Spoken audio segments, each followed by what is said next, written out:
Turn your Bible to Mark chapter 15. Mark is actually, in over 20 years of preaching, I have never once preached Easter from Mark. And that's because Mark is kind of boring, I ain't gonna lie, right? Like, he is the just the facts, ma'am kind of gospel. Matter of fact, if you are interested in a bit of church history, we understand that Mark was the first gospel that was written. Matthew and Luke clearly had Mark when they were writing their gospels and thought, hey, I could do a little better than that, and added some more stories, right? Built the story up a little bit. And John just kind of does his own thing. He's over in the spirit, right? Having fun. But Mark is the foundation. He is the backbone behind which all of our understanding of the life and ministry, the death and the resurrection of Jesus is. So when we read Mark, it tends to be a little small. It tends to be a little short because it is so to the point. There's not a lot of flamboyance. There's not a lot of flair. There's awful lot of the story not there. And what we want to do this morning is look at it from the perspective of things that we know. I can use Mark as the guide about things that we are confident. We know this is true. History proves that this is true. Maybe notice a couple of interesting points along the way. And then ask ourselves the question of why is Mark's story so small? And maybe there's something to that. I want you to look with me in Mark chapter 15. We're going to read good big chunks, so just stay with me, right? We'll get to read the whole, almost the entirety of the story. But what we know first is that Jesus was crucified. It's going to start in Mark 15. We'll start in, say, verse 24. And they crucified him. Dividing up his clothes, they cast lots to see what each would get. It was 9 a.m. when they crucified him. The written notice of the charge against him read, "The King of the Jews." They crucified 2 rebels with him, one on his right and one on his left. Those who passed by hurled insults at him, shaking their heads and saying, "So, you who are going to destroy the temple and build it in 3 days, come down from the cross and save yourself." In the same way, the chief priests and the teachers of the law mocked him among themselves. "He saved others," they said, "but he can't save himself. Let this Messiah, this King of Israel, come down now from the cross that we may see and believe." And those crucified with him also heaped insults on him. The first thing, we know that Jesus was crucified. Like, that is a fact. Matter of fact, that's a historical fact of the story. Like, you can talk to people from a historical point of view, and of course there are some that are going to be like, there's no way that dead man came back from the life. But literally everyone believes there was a man named Jesus who was Jewish, who was crucified by Pontius Pilate sometime in the 35-ish time frame AD. We know that because the Romans wrote it down. There's a man named Josephus who wrote it down. There's also a man named Tacitus who wrote it down. We have double confirmation from 2 different points from history by non-believing people. Neither one of these guys would call themselves a follower of Jesus, who tell us that this Jewish man named Jesus was crucified by Pilate. The story actually happened, but there's some interesting things in it, in the way that, at least the way that Mark notices some things. How about that? He points out some things to us. That's probably a better way to describe it, that are of note. One is notice how it's not a good day for Jesus, right? Everybody there is scoffing him, is making fun of him, is having a hard time with him. And obviously the beating and the crucifying part is bad enough. But if you look at it, it says, everyone there is passing insults on him. That's in 29. They're saying, "Why don't you come down and save yourself?" Which I'm sure was pretty interesting. Then you've got the verse 31, the chief priests and the teachers of the law, they mocked him among themselves. And the point is that everybody was doing it, and no one then is not guilty of the accusation. And it's just an important place to start. Like, the Jewish leaders wanted him dead. The Roman authorities obliged him. The raucous crowd that was so excited about him coming into town last week has turned on him. Everybody is to blame. It's not fair. It's not historically accurate to say, well, this group of people are the reason that Jesus died, and this group of people are to be blamed for Jesus dying. No, that falls on me. That falls on you. That falls on everybody there, because everybody was a part of it. And then you've got this temptation from the chief priest, who's standing there thinking that he's won, right? Like, this has to be a pretty good day for him. At least he thinks it's going to be. And you see what he says in verse 31. He says, "They mocked him among themselves. He saved others," they said, "but he can't save himself. Let this Messiah, this King of Israel, come down now from the cross that we may see and believe." They make fun of him. They call him the Messiah, obviously in jest. They call him the King of Israel, which is what it says over his head, obviously in jest from their point of view. This had to be incredibly tempting because Jesus is being mocked by them. His title is being made fun of by them. And then they say, but if he'd come down from the cross and save himself, it would prove it to me. Like that would be enough, and I would believe, and then the chief priest would believe, and then all the temple would believe, and everybody would be believing, right? Like that would be kind of a decisive moment in history if he's just like, psych, this doesn't hurt anymore, and ended it. I kind of wish it had happened that way, but I'm exceptionally thankful that it didn't. Because we think about like that temptation for Jesus had to be an overwhelming temptation in the moment, because not only would it have solved his personal problem of pain and anguish, but it would have like proven everybody there that he was right and they were wrong. And that's one of my favorite places in the world to be, is to prove that you are wrong and I am right, right? Like that's where we all want to be. But Jesus, he doesn't do that. And you have to ask the question, why? Like, why not just go ahead and solve the problem there? It's because the short answer is that would have been a temporary victory. Jesus could have come down in that moment, and I have no problem saying that he had the power and the authority to do it. He could have proven it right, and that chief priest would have knelt down before him, worshiped him as the Messiah, as rightly so, and everyone there would have been like, yes, Jesus is the Messiah, except then the Messiah didn't die, and atonement has not been satisfied. And I can't help but think of it then like that Jesus in that moment is thinking in a bigger picture, right? He's thinking a larger picture. He has a bigger vision involved than just like his own justification in the moment. I like to personalize it and think it like in that moment, Jesus is thinking of you and me. Because he could have solved the problem then for those people. But by dying and coming back to life, he solves the problem for me and for you thousands of years later. He had an eternal vision. He had a bigger picture that he could have thrown away and solved his immediate problem right there, but he didn't. That would have been just this temporary victory, and Jesus thinks bigger than that. And I can't help but, I just can't help myself but seeing a little ethic from that, right? That it speaks to us as if he is the one who leads and we are the ones who follow him as little Christ, that it teaches us about like arguments and how we handle missions and how we handle politics. That yes, they matter, and they matter right now, and they seem like all important to us in the moment, but the truth is, they're temporary, aren't they? These things shall pass. This moment in history will go away. This process will die. Whatever it is that we're fighting about that seems life or death in the moment, truth is it's not, because it is a small part of a larger story. And as followers of Christ who hung on the cross and committed himself to the larger story, we should see the bigger picture. We should have the eternal vision that came from Christ on the cross and at other points in his life too, right? So Jesus ignores, he avoids, he resists this temptation to save himself, yeah, sure, but also like to stick it to him, which would have been so much fun and would have made for a much better story. But a complete lack of salvation for you and me. And the larger vision there is important. So we know that Jesus died. We know that he was crucified. We also know that he died, which is not a stretch, right? Like, I don't know that anybody's necessarily writing huge stories about the fact that he actually died and then was buried, but that is kind of like the natural result of crucifixion. I don't know of anyone in history that was crucified and then didn't die, and was buried. So anyway, I want you to see, like, the second thing that we know is that Jesus dies. We pick it up in verse 33. Mark tells us the story. At noon, darkness came over the whole land until 3 p.m. And at 3 p.m, Jesus cried out in a loud voice, Eloi, Eloi, lema sabachthani, which means, my God, why have you forsaken me? When some of those standing near him heard this, they said, listen, he's calling Elijah. So someone ran and filled a sponge with wine vinegar, put it on a staff, and offered it to Jesus to drink. Now leave him alone, and let's see if Elijah comes to take him down, he said. And with a loud cry, Jesus breathed his last. The curtain of the temple was torn in two from top to bottom. And when the centurion who stood there in front of Jesus saw how he died, he said, surely this man was the Son of God. Now some women were watching from a distance. Among them were Mary Magdalene, Mary the mother of James, the younger, and of Joseph and Salome.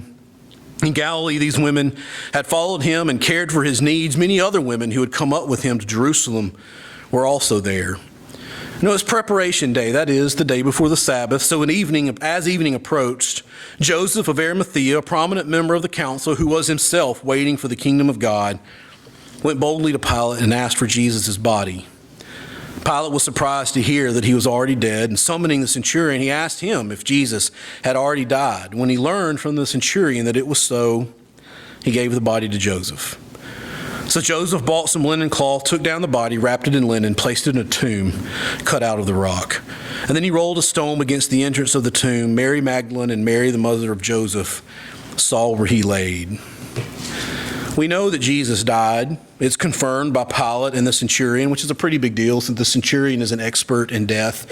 If anybody's going to be able to confirm he actually died, that would be the guy. But there's some interesting things that happen here. This is where it gets kind of weird, right? Some things happen that are beyond the norm of expectation. Like, for instance, this darkness that covers over the land. It says it in verse 33, at noon, darkness came over the whole land until 3 p.m. Now, that's fun because you and I are going to get to see a glimpse of that, right? On the 8th, in just a couple of days, we've got this eclipse. And if you went, I think, farther west and north, you would get the total eclipse. But that's going to be super cool. And I'm so looking forward to that. It's going to be awesome. It's only going to last about 8 minutes. So you and I get just a taste, and even only a partial taste for us because of the way the path of the moon's going to be of what this may have looked like. But on this day, it happens for 3 hours. And there is no scientific explanation as to why. I looked, lots of people have tried, and there's theories, but nothing seems to really matter. We can't prove anything that happened. I guess we can't even prove it actually happened, except that the people that were there said it did. Why does it get dark? Why does it get dark for 3 hours? We could talk about symbolism, and if you're here on Wednesday nights, we're doing this Revelation thing where everything is symbolism, right? Like we have to dig into that, and obviously darkness is a sign of judgment from God. It's also a sign of heartache and, sadness, and that's totally appropriate. I like to think it as in even creation mourns about what we're doing here. That our sin and our rebellion is so bad and it's so perfectly seen in the image of what we've done to this perfect man that even creation can't believe it and goes into a moment of darkness.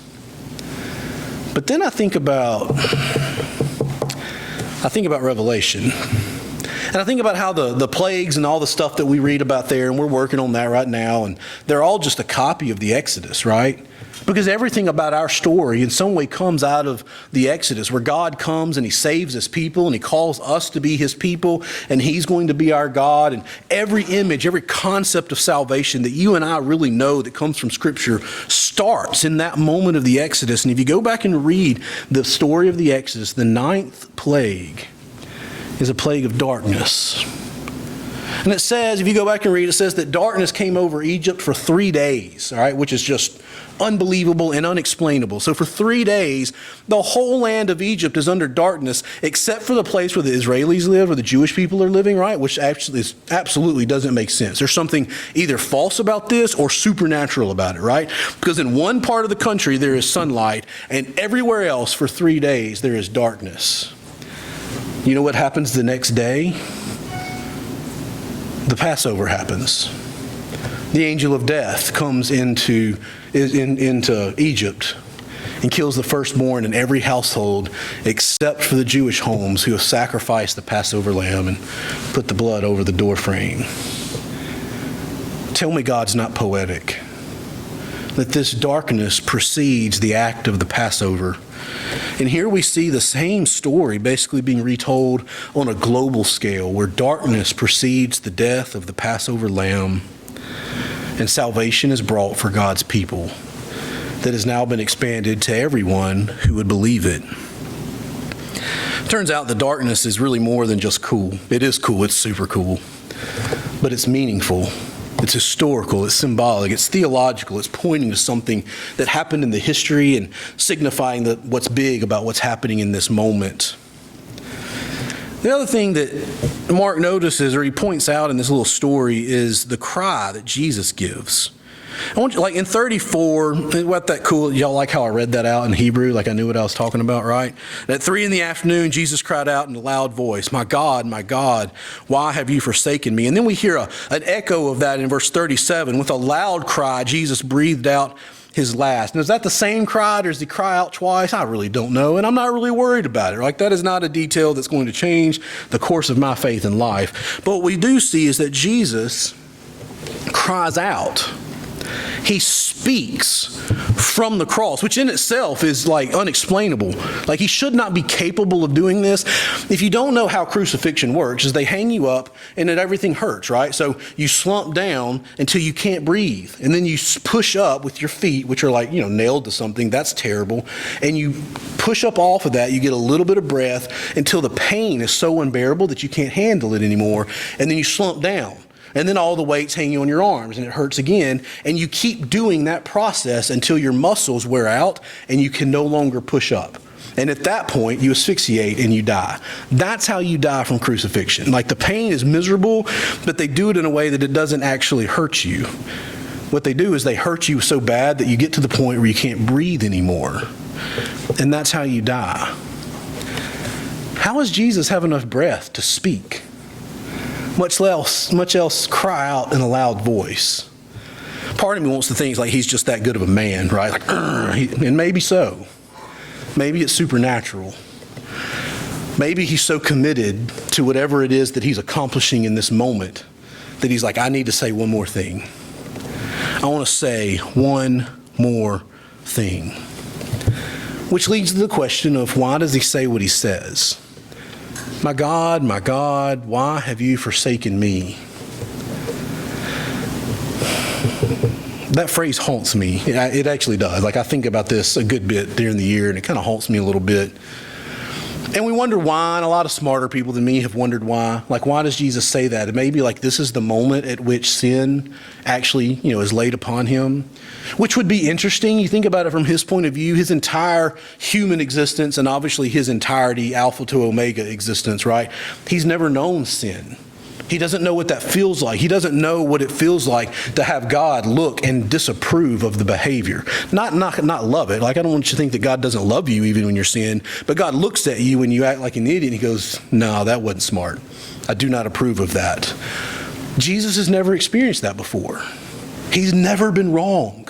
He's never sinned. Maybe it's in this moment that my sin jumps onto him and your sin jumps on him. And it's more than just what you and I can imagine, because it's literally everybody. And he's like, holy cow. I actually can sense the darkness for the first time. God, where have you gone? And in that moment, he feels separated from the Father for the first time. I think there's truth to that. It makes sense to look at the humanity of Christ, and he's dealing with something that he's never had to deal with before. But then I'm also reminded that he's the Son of God in the same moment. And he's trying to accomplish something. He's in the very last moment of fulfilling the ultimate victory, and he chooses to say, my God, why have you forsaken me? Have you already heard that today? I hope you have. I hope you paid attention to it. Luke read it for us just a minute ago. It's the first verse of Psalm 22. Is Jesus pointing us to something? Does he quote that to say like, oh my gosh, I feel this weight, I feel this burden? Yeah, I think so. But is he also like double dipping, saying, hey, go and look at what it is that I'm referencing? Because obviously I don't have enough breath to quote all 40-something verses of the Psalm, but everyone who's there should say, hey, I recognize that. I've heard that phrase before. And they go and they ask the priest, like, hey, can you read this to me? And you can go and look it up. You think about what Psalm 22 says. Matter of fact, let me reread for you the last two verses. All the rich of the earth will feast and worship. All who go down to the dust will kneel before him. Posterity will serve him. Future generations will be told about the Lord. They will proclaim his righteousness, declaring to a people yet unborn, he has done it. Oh, praise the name of the Lord our God. We have fulfilled that promise today. And I think Jesus was pointing at it. I think he's having a super human moment, experiencing loss and death and sin, and that was terrible. And that even in that moment of absolute anguish, he thought about you and me, and he says, hey, let me point you to something that reminds you what I'm doing, because one day you're going to look back on this and see this awful moment as victory. and he points us to Psalm 22. And it makes this interesting, dynamic that Jesus is dying literally, I think, the worst way that you can. It's powerless, it's hopeless, it's embarrassing, it's humiliating. But that powerless death is exclamated, if I can make up a word, by this powerful cry, where he says these words and points us to something bigger, and he cries out in a loud voice and then gives up his spirit, is the way I think is Luke that writes it. He's still in charge in that moment, and he gives it away. And it's so powerful that it points to the next interesting thing that Mark points out for us, is this centurion who is standing there. In verse 39, it says, "And when the centurion who stood there in front of Jesus saw how he died, he said, 'Surely this man was the Son of God.'" Is it a conversion? Is this centurion now a Christian, a follower of Christ? I don't know. It's not my call, right? I kind of hope so. But I do know that Mark starts the entire gospel in Mark 1, verse 1. This is the story of Jesus of Nazareth, the Son of God. And at the moment of his death, the Roman centurion who killed him says, "This guy was the Son of God," and proves it to be true. How fantastic is that? That just in the way that Jesus died, not knowing what it meant, obviously not seeing what comes later that you and I know, in that moment, he looks and says, yeah, all these stories must have been true. This guy really is, or was, the Son of God. What he didn't know is that the veil was being torn behind him. And I actually like the way that Mark writes the story, because you've got in verse 39 this claim of the centurion of faith, and maybe the first ever conversion based on the death and ultimate resurrection of Christ. But then behind him, out of his sight and beyond his knowledge, is verse 38, where it says, "The curtain of the temple was torn in two from top to bottom." This curtain hung between the holy place and the Holy of Holies. And basically, we could come up to the curtain. Well, the priest at least could come up to the curtain, but you didn't go inside, right? The chief priest would go in there one time a year. They would tie a rope to him in case he wasn't quite holy enough and God struck him dead. They could pull his body back out, right? That's how sacred this place is. Nobody goes in there. Nobody can see in there. There's 1,000 years worth of dust in there because nobody can get in there to clean it. You know what I'm saying? It's holy. But this veil gets ripped in half. And the veil was literally just a divider. It separated him from us. It kept us out, rightfully, because we don't deserve to be in there. But it also, at least symbolically, it kept him in. Because dividers work both ways. And in the moment of Jesus' death, this incredibly symbolic thing happens where that veil gets torn. That means we get to go in there. We have access to the Holy of Holies. We have access to God and his power and his glory. And that's super cool. But it also means the ghost coming out of the thing in Ghostbusters, right? The power of God comes spilling out of the Holy of Holies because he now has access to all of us. And of course he already did. Don't overthink that. But the imagery there is wonderful. We get to him. But his power is also now unleashed. It's unleashed in the world. As we read in Acts about the work of the Holy Spirit that comes with him, and Jesus leaves that with us, that power is now available and free. And it also speaks about, it gives exclamation to the end of the old order. Because in this moment, that veil is no longer necessary, because truth is the temple is no longer necessary. That temple is no longer needed to house God, because God has been, quote, set free from that moment to live in us. It also is the end of the time of sacrifices, because sacrifice is no longer needed for atonement, because atonement has been fulfilled all at one time. It's the end of something and the beginning of something new. Now, what I love about it is that in this moment, Jesus dies, the earth is dark, which had to be really scary to everybody. The centurion's yep, totally the Son of God, and I just killed him. I'm a little afraid of that. And then behind the scenes, nobody knows this veil has been torn, but the chief priest, This guy has to be standing out. He's probably like sitting up in some curtain, right, drinking tea, and he's watching all this in his luxury moment. And he sees Jesus die, and he's like, yes, I did it.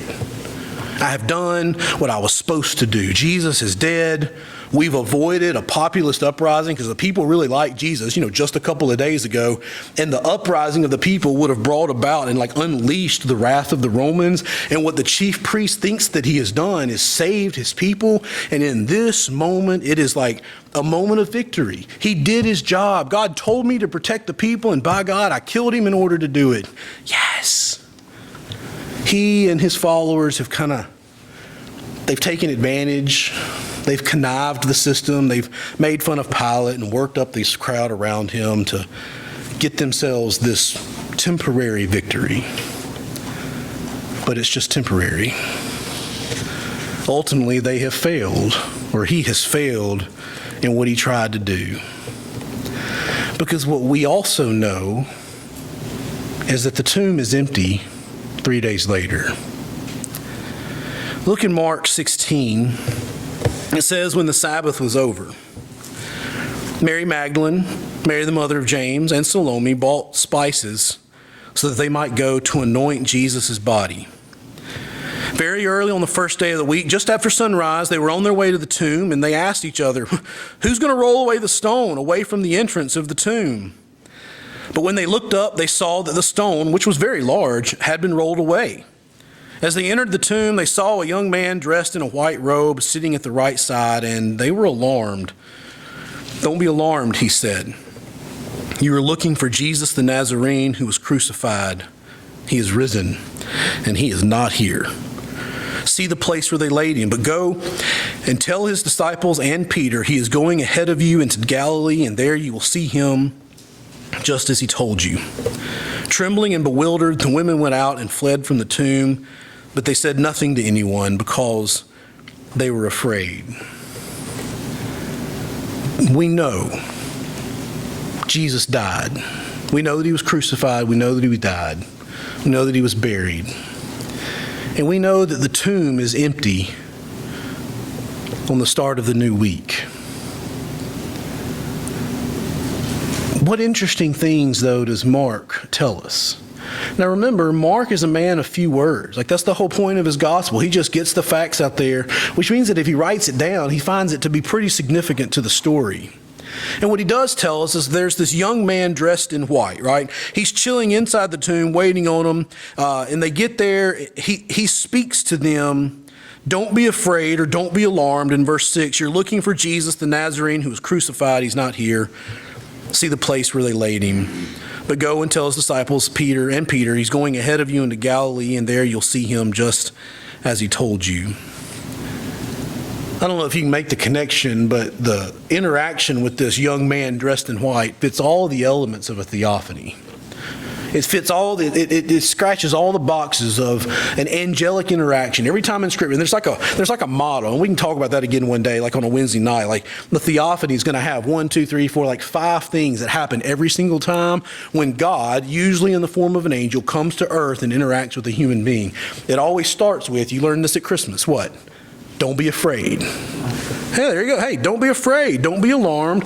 And then the giving of some form of good news. Like, hey, the Son of God has been born. Something is going to happen. Hey, you're going to have a child. Oh, by the way, the guy you came here to take care of isn't here anymore. He's alive.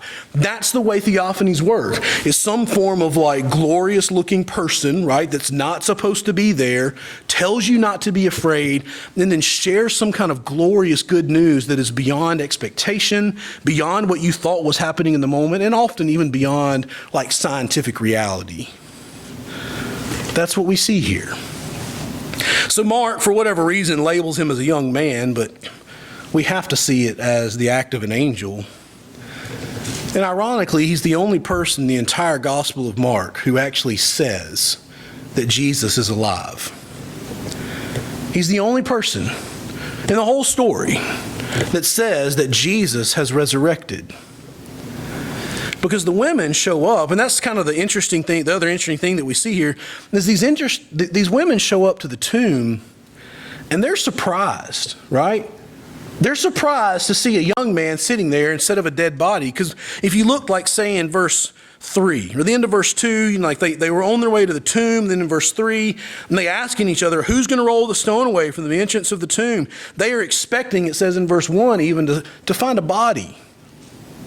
They're expecting to find a dead man that they loved and have to take care of what's left of his body in the moment so that it won't stink all that bad as he begins to decompose. That's why they went. They weren't expecting an angel. They weren't expecting the door to be open. They sure weren't expecting the body to be gone. If you skip down to verse 8, it says that they were trembling and bewildered. They were terrified. They were mind blown. It's not what they were expecting, which is pretty interesting. I don't know if you noticed this, just a cute little aside, that they're actually been the ones that have been there the whole time. Right? You go back to Jesus' crucifixion, the boys are gone, but the women are there. You see his death, the boys are gone, the women are there. You see when he goes to get buried, the boys aren't there at all, but the women are there. They know where he's buried. They've taken care of. They've made sure he's gotten there. And then, dadgummit, the sun went down and Sabbath is here. I got to go sit for a day. But when it's over, the boys still hiding somewhere. The women show up to take care of their dead friend. And that's it. That's it. The story of Mark ends right there in verse 8. Trembling and bewildered, the women went out. They fled from the tomb, but they said nothing to anyone because they were afraid. Mark doesn't give us anything else beyond that. There's no testimony, no eyewitness accounts, nothing else. All we have is the word of this supposed angel sitting there that says, hey, he's not here anymore. And it ends with the only two people who even know that running away, trembling and afraid. They're scared to say anything. They're scared to do anything. They just met an angel in a dead man's tomb. I kind of get it, right? But the story ends there. And if you were to look in your Bible, there's actually verses that follow it, starting in verse 9, but you're going to have an asterisk. It's going to be written in italics. We believe it, 100%. Those last couple verses were added later because we were looking at Mark's gospel and we're like, why'd you end it there? He's missing some pieces. So we pull something from Luke and we fill it out and go home and read it. It sounds different. It's different language. It's clearly not written by Mark. That's why we put the little stuff on it. Because Mark's story ends in verse 8. They said nothing to anyone because they were afraid. And that is the most interesting part of Mark's passion story, is this abrupt ending. The women meet the angel in the tomb. Obviously the body's missing, so something's awry. And they're given a mission. It's actually the first time in the whole Gospel of Mark where the followers of Jesus are told, go and tell somebody who Jesus is and what has happened, right? Because Mark has this whole secret identity thing that's happening in his story. But that's broken now. It's gone. They're given a mission and told, hey, go tell Peter, tell the rest of the disciples, Jesus is going to meet you in Galilee. But it tells us in the end that they didn't say anything because they were afraid. They were given a mission and they failed. And the story just ends. And here's where you have to start asking questions. Why does Mark just stop the story there? We know there's more, right? Luke's got 16 more chapters or something at this point. He's got a whole other story to tell, and then he keeps going, and there's a lot more to tell for whatever. Mark doesn't say it. He doesn't write it down. He just leaves it right there. The tomb is empty, and some dude's saying that he's gone. We don't know. Why does he end it so abruptly? A couple of thoughts. Maybe it's that Jesus' resurrection was such common knowledge that he just assumes it.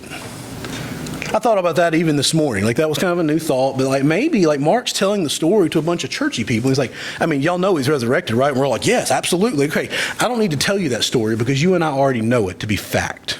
So he just doesn't write it down. That's totally plausible. That what he's doing is he's filling in the backstory for a group of people who already know the resurrection to be true, who maybe saw Jesus on the Emmaus walk, who interacted with the resurrected Christ. They know it, so he doesn't have to talk about it. That's possible. It could be, and this is kind of the part I like. I don't think it's necessarily it, but I like it. Maybe just it's Jesus' refusal to answer the chief priest's challenge from verse 32. The chief priests are like, hey, give us some proof. Show yourself to be who you said you are and prove it to us. And Jesus is like, nope, I'm not going to give you the satisfaction. You're going to have to take this on faith like everybody else. It could just be the way that Mark tells the story. Jesus is like, you don't get that. You're going to have to figure it out. Which means it could be then that Mark doesn't give us that little piece, but instead forces you in this moment to be like, wait a minute, the tomb's empty. Did we see that coming? Did he talk about that? Is this supposed to happen? And he's forcing us, like from a literary genius, he's forcing us to go back and look throughout the story again. There's like 16 times where Jesus prophesies about his resurrection in the Gospel of Mark. He does it over and over and over again. You kind of miss it the first time through, but when you know the story's going to end this way and you go back and read it, like, oh yeah, there it is. So maybe Mark pushes us back through the story as if the evidence of who Jesus is and what he's done, all the miracles he's done, all the prophecies that he's fulfilled, that all of that should be enough, right? That then we get here and we see an empty tomb, like, I know what happened, and that should be enough for me because Jesus has given me enough to know. Or maybe it's that Mark just leaves it here as an act of faith. Based on what you have seen, based on what you have heard, based on the empty tomb alone, do you believe it? Is that enough to prove to you? Or are you like Thomas, if I don't see the holes in his side and stick my hand in the holes in his hand, I'm not going to believe it? I think Mark leaves the story Mark does leave the story as if Jesus is just in Galilee. Like right now, he's still hanging out in Galilee, waiting to see if anybody's going to come see him. Because Mark doesn't tell us that Peter goes. Mark doesn't tell us that the disciples go. We know they do. But Mark doesn't tell us that. The women don't go and pass the story. We don't know that the guys went. It's just left as if Jesus is chilling out in Galilee, waiting to see who's going to come out here to see him, which I think speaks a whole statement about where it is that we find Jesus, right? You're not going to find Jesus at the tomb. He's not there anymore. You're not going to find Jesus at the temple, because he's not there anymore. He tore that veil. That thing's done. You're not going to meet Jesus at the cross anymore either, because he didn't stay there. Where do you meet Jesus? Where do you find him? He's out there. He's among the people. He's doing his thing. And he says, yeah, why don't you come with me? Let me show you what this looks like. Come on, just come find me. I promise you'll see it. You'll know it when you see it. Because it's an act of faith. I really appreciate the other gospels that provide eyewitness accounts. It makes me feel better. It makes for really good preaching, right? Like Luke is so much easier to preach. But I've come to appreciate Mark's abruptness. The fact that he just stops and he leaves so much unanswered. Because to me, that's incredibly real. Because our faith comes with some inherent ambiguity. Some things that we don't know. Questions that stay unanswered. Proof that we want that we can't find. There's always ambiguity in an act of faith. Because if there's not, it's not an act of faith. And what we want, and usually what we talk about at Easter, right? Like we want it to seem so final. We want it to seem so perfect, this huge victory, like fireworks, parade, everything. Whoa! That's what it is. But that's not the way the story actually plays out. We want our journey, like I want my faith, I want my life to be so clearly laid out that I know what to do. I know what steps to take. I know where to live. I know where to put my kids in school. I know what to do. I want to know exactly what to do. And I want God to just lay out all those parts for me so I don't have to be afraid of anything. That there's never any risk for me or for my life or for my family's life, because there's no danger, because God's laid it out so easy for me. It's just a clear path and follow it. But problem is, that's not real, is it? That's not the way it works, because that's not even the way that Jesus lived, and it's not the way he calls us to live. And Mark, I think, nails that for us in the way that he just leaves the story open-ended. It's ambiguity. It's ambiguous. We have questions.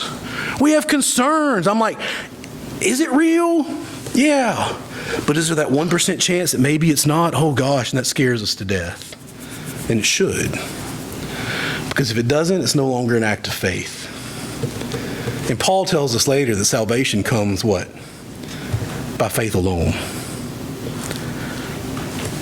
Our faith journey in following the resurrected Jesus requires faith. We live with ambiguity, with confusion, with danger, even failure. Like these women, they fail, right? They blow it. And yet the church continued anyway. The gospel story got out anyway, because God overpowers our failures. Because God overpowers our doubts and our confusion, and even the dangers and even the death that may be coming. God still overpowers it with the promise of salvation. But if you believe the story, if you believe in the empty tomb and the resurrection that it implies, what that means then is you move from things that we know about crucifixion and death and burial.